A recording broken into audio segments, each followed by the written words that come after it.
Hi friends, இந்த வீடியோவில் நாங்கள் பார்க்க இருப்பது இலங்கையினுடைய பொருளாதாரத்துக்கு என்னென்ன கைத்தொழில்கள் ஒரு முக்கிய பங்காற்றுகின்றது என்பது பற்றி. இந்த வீடியோவுக்கு போகிறதுக்கு முன்னாடி இன்னும் நீங்கள் சேனலை சப்ஸ்கிரைப் செய்யாட்டி சப்ஸ்கிரைப் செய்து பக்கத்தில் இருக்க பெல் ஐக்கானையும் ப்ரெஸ் பண்ணி கொள்ளுங்கள். இலங்கையினை பொறுத்தவரை இலங்கையின் பொருளாதாரத்தில் இந்த கைத்தொழில் பெரிய பங்கினை ஆற்றி வருகின்றது. குறிப்பாக அந்நிய செலாவணி தேவைக்கும் உள்நாட்டு வள பயன்பாடுகள், உட்கட்டமைப்பு அபிவிருத்திகள், பிரதேச அபிவிருத்திகள் போன்றவற்றின் ஊடாக இந்த பொருளாதார அபிவிருத்தி, அதாவது பொருளாதாரம் தீர்மானிக்கப்படுகின்றது. அந்த வகையில் கைத்தொழில் சாலைகள், கைத்தொழில் பேட்டைகள், கைத்தொழில் குடியேற்றங்கள், சுதந்திர வர்த்தக வலயங்கள், பெருந்தெருக்கள், இரும்பு பாதைகள், அதாவது புகையிரத பாதைகள், மின்சாரம், தொலைபேசி, போக்குவரத்து போன்ற உட்கட்டமைப்பு வசதிகள் விருத்தியடைஞ்சு இருக்கின்றது. இவ்வாறு விருத்தியடைங்கிறத அடிப்படையாக கொண்டுதான் இந்த கைத்தொழில்களும் வளர்ச்சி பெற்றிருக்கின்றது. இதன் காரணமாகத்தான் இலங்கையினுடைய கைத்தொழிலில் இந்த பொருளாதாரமும் ஒரு நேரடியாக ஒரு தாக்கத்தினை ஏற்படுத்துகின்ற ஒரு காரணியாக இருக்கின்றது. அந்த வகையில் ஒரு பிரதான கைத்தொழிலாக இருக்கின்ற கைத்தொழில் சீமந்து கைத்தொழில். அதை பற்றி நாங்கள் விரிவாக பார்ப்போம். இலங்கையினுடைய பொருளாதாரத்துக்கு இந்த சீமந்து கைத்தொழில் மிகவும் முக்கியமான ஒரு கைத்தொழிலாக இருக்கின்றது. காங்கேசந்துறை, புத்தளம், காலி, திருகோணமலை என்பன சீமந்து கைத்தொழில் காணப்படுகின்ற ஒரு பிரதான நகரமாக இருக்கின்றது. காங்கேசந்துறை, புத்தளம் ஆகிய இடங்கள் உள்நாட்டு மூலப்பொருட்களின் அடிப்படையாக கொண்டு அமைய பெற்றிருக்கின்றது. ஆனாலும் தற்பொழுது காங்கேசந்துறை சிமெண்ட் ஃபேக்டரி இயங்காத ஒரு நிலையில் இருக்கின்றது. குறிப்பாக திருகோணமலை மற்றும் காலி ஆகியன இறக்குமதி செய்யப்பட்ட சுண்ணக்கற்கள், ஜிப்சம் ஆகியவற்றினை கொண்டு காணப்படுகின்றது. இதன் மூலம் அந்த பிரதேசத்தில் உள்ள நேரடி மறைமுக தொழில்கள் விருத்தி பெற்றிருக்கின்றது. குறிப்பாக கட்டடங்கள், ஏனைய நிர்மாணிப்புகளுக்காக சீமெந்தினுடைய கேள்வி உள்நாட்டு சந்தையில் அதிகரித்த நிலையில் இருக்கின்றது. இலங்கை நிர்மாணத்துறையின் பாரிய செயற்திட்டங்களுக்கான அதிவேக பாதைகள், பாலங்கள், மேம்பாலங்கள், துறைமுகங்கள், இரும்பு பாதைகள், வீடமைப்பு திட்டங்கள், மாடி வீட்டு திட்டங்கள் போன்றவற்றுக்கு இந்த சீமந்து பொருள் ஒரு அத்தியாவசியமான மூலப்பொருளாக இருக்கின்றது. அலங்கார பொருட்களுடைய உற்பத்தி, நில வடிவமைப்புக்கான உற்பத்திகள், வீட்டு பாவனை பொருட்கள் போன்றவற்றுக்கும் இந்த சீமந்து பயன்படுத்தப்படுகின்றது. மரப்பயன்பாட்டிற்கு பதிலாக சீமந்து பயன்படுத்துவதனால் மரப்பலகை உற்பத்திக்கான கேள்வி ஓரளவு குறைஞ்சு காணப்படுகின்றது. சீமந்து சார்ந்த பல்வேறு கைத்தொழில் நகரங்களுக்கு அப்பால் பரந்து காணப்படுகின்றமையால் இது ஒரு பிரதேச அபிவிருத்திக்கு ஒரு முக்கியமான ஒரு மைல்கல்லாக காணப்படுகின்றது. அடுத்து சீனி கைத்தொழில் பற்றி பார்ப்போம். உள்நாட்டு கைத்தொழில் என்ற ரீதியில் கரும்பு, சீனி கைத்தொழில்கள் இலங்கையினுடைய பொருளாதாரத்தில் ஒரு முக்கிய பங்காற்றினை நீங்கள் பார்த்துக்கொள்ளலாம். 2014ஆம் ஆண்டு இலங்கையினுடைய சீனி நுகர்வில் 9.2% உள்நாட்டு உற்பத்தியின் ஊடாகத்தான் பெற்றுக்கொள்ளப்பட்டது. பெலவத்த, செவனகல, கல்லோயா, கந்தளாய் போன்ற கைத்தொழில் சாலைகள் நேரடி தொழில் வாய்ப்புகளை பெற்றுக் கொடுக்கின்ற ஒரு கைத்தொழில் சாலைகளாக காணப்படுகின்றது.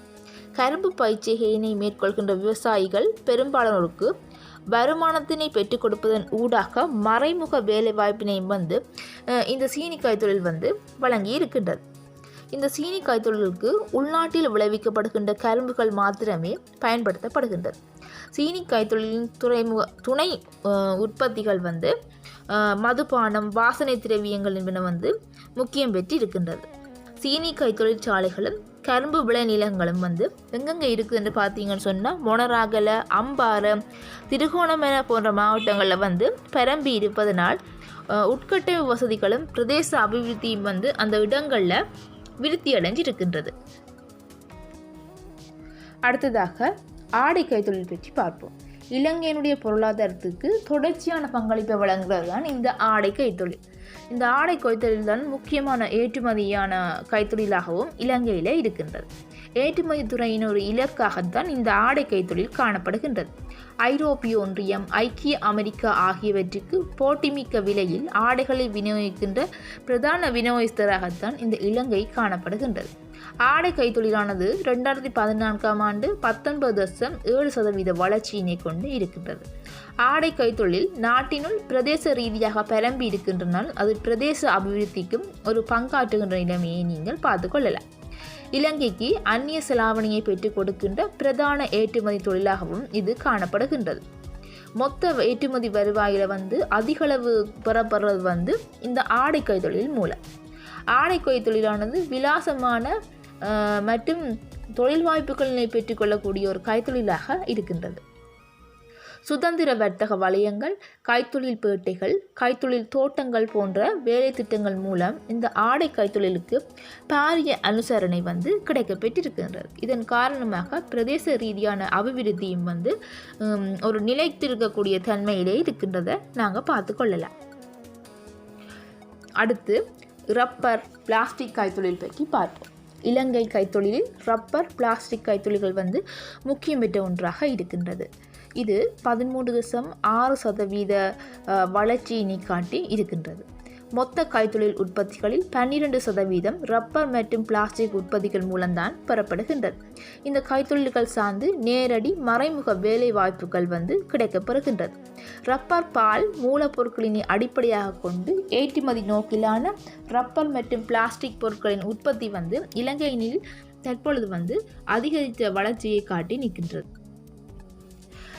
அடுத்து நாங்கள் பார்க்க இருக்கிற கைத்தொழில் பாரம்பரிய கைவினை கைத்தொழில்கள். இலங்கையினுடைய பொருளாதாரத்தில் ஆரம்பத்திலிருந்தே பாரம்பரிய கைவினை கைத்தொழில்கள் முக்கிய இடத்தினை இருக்கின்றது. இதை நீங்கள் பார்த்தீங்கன்னு சொன்னால் குறிப்பாக கிராம பிரதேசங்களிலும் விசேட கிராமங்களிலும் தான் அதிக அளவில் இருக்கின்றது.